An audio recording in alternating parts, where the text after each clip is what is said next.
porque as dores e as dificuldades na nossa vida têm essa função de nos aprimorar.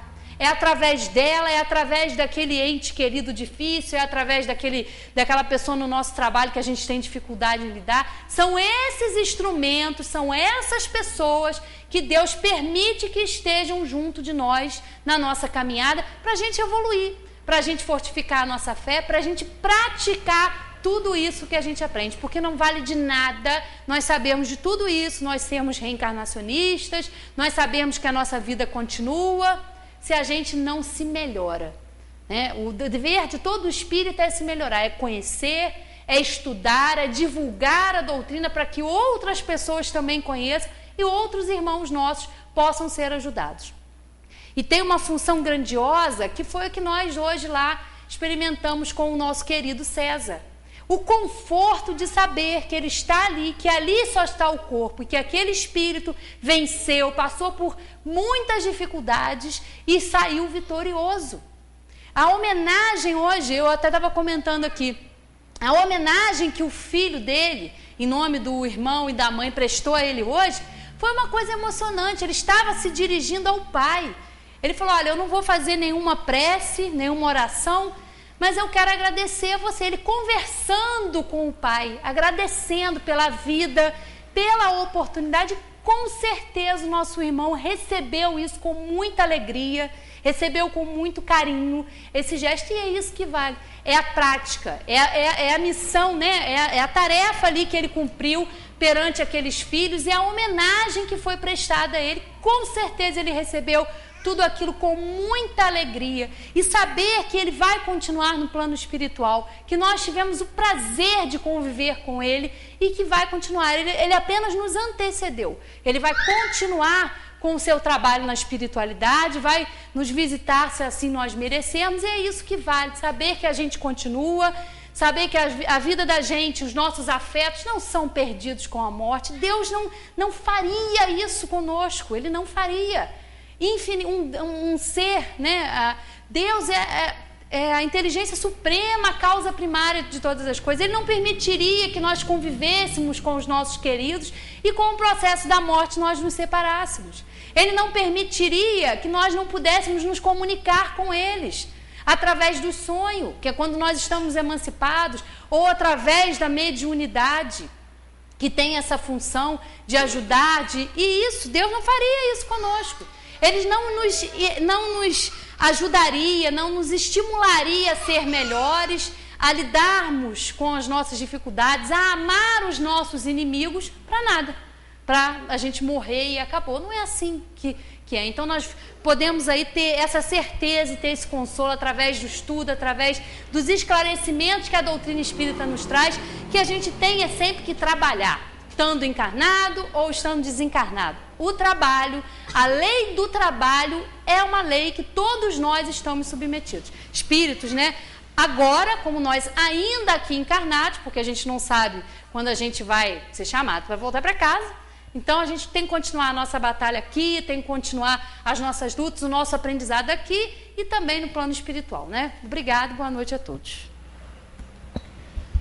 Bem, queridos, vimos aí a repetição do autoconhecimento. Esse autoconhecimento já é repetido há milhares de anos, né? Muito antes de Jesus, séculos antes de Jesus, Sócrates já falava sobre isso. Antes de Sócrates, outros filósofos já falaram sobre isso, sobre o autoconhecimento, sobre nós nos conhecermos, para então nós nos trabalharmos, nós passarmos pelo processo da modificação. A Valéria estava falando sobre o César, eu estava lembrando também do Zé Alencar.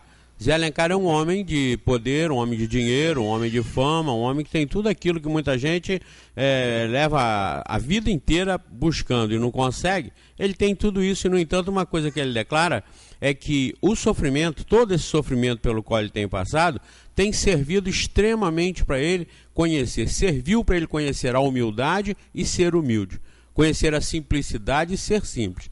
E ele diz que importante mesmo não é ele, porque perguntaram para ele, mas o senhor, um homem tão importante, como é que se sente nessa situação? Ele falou, não, importante não sou eu, importante são essas enfermeiras, esses enfermeiros, essas pessoas que cuidam de mim, essas pessoas que cuidam de todo mundo, eles é que realmente são importantes. Então vejam como é bonito isso, uma pessoa importante, uma pessoa poderosa, rica, famosa, ter visto na dor o elemento realmente de modificação, de transformação e principalmente de humildade, para que ele assumisse a humildade que ele realmente assumiu e está aí dando exemplos para a gente.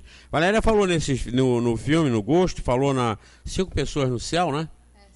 5 pessoas que você encontra no céu, quer dizer, entenda esse céu como espiritualidade. E eu lembro mais um aqui, Contato, que são filmes muito mais espíritas do que esses que têm sido anunciados aí como sendo filmes espíritas. Esses que estão sendo anunciados como espírita comprometem o espiritismo, porque tem muitas coisas lá que quem estuda isso aqui que a Valéria acabou de falar hoje, quem estuda o Livro dos Médiuns, quem estuda Gênesis, quem conhece o Livro dos Espíritos, sabe quantas coisas erradas, quantas fantasias enxertaram naquilo tudo para chamar de espírita. Então, não são filmes espíritas. Agora, esses aqui, que não são de origem da Federação Espírita Brasileira, nem do Movimento Espírita, que é o Ghost, 5 pessoas que você encontra no céu, e Contato, tem muito mais de espiritismo, autenticamente bem estudado, bem bolado, bem pesquisado, do que esses filmes. E não compromete o espiritismo, porque esses não são filmes espírita. O problema todo é esse. O problema não é ser um grande médium, o problema é rotular o grande médium como espírita e o que vem por intermédio dele contrariar a revelação que está na codificação de Allan Kardec. Nada contra a mediunidade, nada contra as revelações, ou melhor, as obras e obras psicográficas que existem por aí. Como as pessoas que escrevem, os escritores que escrevem obras e mais obras. Os espíritos também têm esse direito e conseguem fazer isso, por tudo isso que nós vimos no estudo de hoje, conseguem esses espíritos escreverem obras e obras. Agora, se essas obras são ou não de acordo com isso ou com aquilo, é um outro problema. Aí é uma outra questão que tem que ser analisada. Por isso que muita gente é enganado, equivocadamente envolvido com o nome de espiritismo, quando na realidade não tem nada de espiritismo. Ou tem algumas coisas, sim. Tem pessoas que acreditam na reencarnação. Quando alguém pergunta o que é espírita, mas só acredita na reencarnação. Passa em frente à igreja, se benze, né? Vai assistir missa, acende vela em casa, usa uma figa pendurada na pulseira. Não são espírita. Ah, mas acredita na reencarnação? Sim, mas ser espírita não é acreditar em reencarnação tão somente. Ser espírita é crer nos 5 princípios básicos e agir com coerência com o que esses princípios básicos ensinam.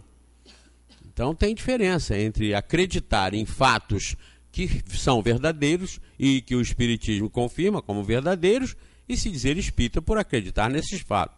Isso é muito comum e isso é que faz a grande diferença que faz com que o espiritismo não seja realmente uma religião mais levada a sério, mais conhecida e mais eficaz na transformação social que tanto nós todos falam que querem, né? Hoje está sendo a estreia de um filme que vai tratar sobre isso também e até sobre mediunidade, acho que é Vida Além da Vida.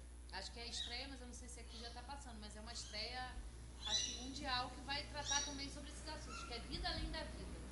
Esses filmes que não são rotulados de espíritas, você pode às vezes tirar muitas coisas, muitas informações e ver que elas coincidem com o que ensina o espiritismo, tranquilamente. Então, esses não comprometem o espiritismo porque não são apresentados como tal. Então é esse um cuidado que a gente tem que ter, até como divulgador da doutrina espírita, nós temos que ter esse escrúpulo e saber fazer essas distinções, essas separações. Sim, a Valéria, quando falou que o espírito, quando vai reencarnar em outro mundo, ele assume o perispírito de lá, muita gente fica pensando, mas como é que faz isso? Sabe como é que é? O espírito é uma centelha.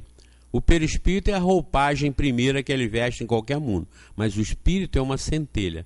Nessa centelha estão toda a inteligência, todo o sentimento, tudo está nessa centelha. E é essa centelha que passa de um mundo para o outro, é o espírito. O perispírito foi a roupagem espiritual que ele pegou, fluídica. Então essa roupagem fica no planeta de onde ele acaba de sair. E no planeta para onde ele vai ingressar, ele vai assimilar de lá os fluidos que envolvem lá aquele planeta, para ser familiar a atuação espiritual dele sobre aquela matéria. Aqui ele usava na Terra, por exemplo, é a familiar da Terra para ele atuar na Terra. Quando ele sai de um planeta para o outro, quem é que sai? É o espírito, é a centelha. O perispírito ficou. Volta ao fluido do planeta de onde ele estava.